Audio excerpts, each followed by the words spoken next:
asalaamaaleykum mbokk yi tey la àllarba fukki fan ak juróom-ñaar ci muharram muy weeru tamxarit di weer wi njëkk ci atum junni ak ñeenti téeméer ak ñeent fukk ak juróom benn ci gàddaay yonente bi sallallahu alayhi wa sallam dëppoo ñaar fukki fan ak ñeent ci weeru juillet ci atum ñaari junni ak ñaar fukk ak ñeent fukki fan ak juróom-ñaar bokkul ci lim yu fàtti lim bu rafet la kon tey ci àllarba ji rafet na li ñu ci gën a taamu mooy ko ca daloo li ñu ciy tere wàccandiku moom àllarba mooy ko ca watu wala ko ca tàggoo wala ko ca sangu wala ko ca fóot ñaanu bis bi yow yàlla maa ngi lay ñaan nga musal ma ci jikko yi ñu sib yi ak jëf yi ak bëgg-bëgg yi allahumma inni a'udhu bika min munkarati al axlaaqi wal a'mali wal ahwa allahumma inni a'udhu bika min munkarati al axlaaqi wal a'mali wal ahwa xadiisu bis bi yonent bi sallallahu alayhi wa sallam nee na day leen digal seeni doom julli bu ñu amee juróom-ñaari at bu ñu amee fukki at te nanguwuñoo julli na ngeen leen di dóor te ngeen di teqale seeni diggante ci tëdduwaay yi xadis bi Abu Daawud nettali na ko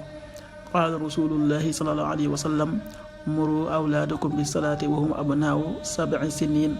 wadribuhum alayha wa hum abnaau 10 wa farriqu baynahum fi lmalaaji' rawaahu Abu Daawud.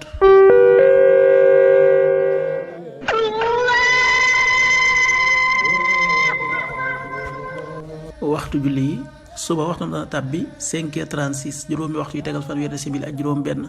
tisbaar 13h41 benn waxtu yu tegal ñeent fukki simili ak benn takkusaan 16h41 ñeenti waxtu yu tegal ñeent fukki simili ak benn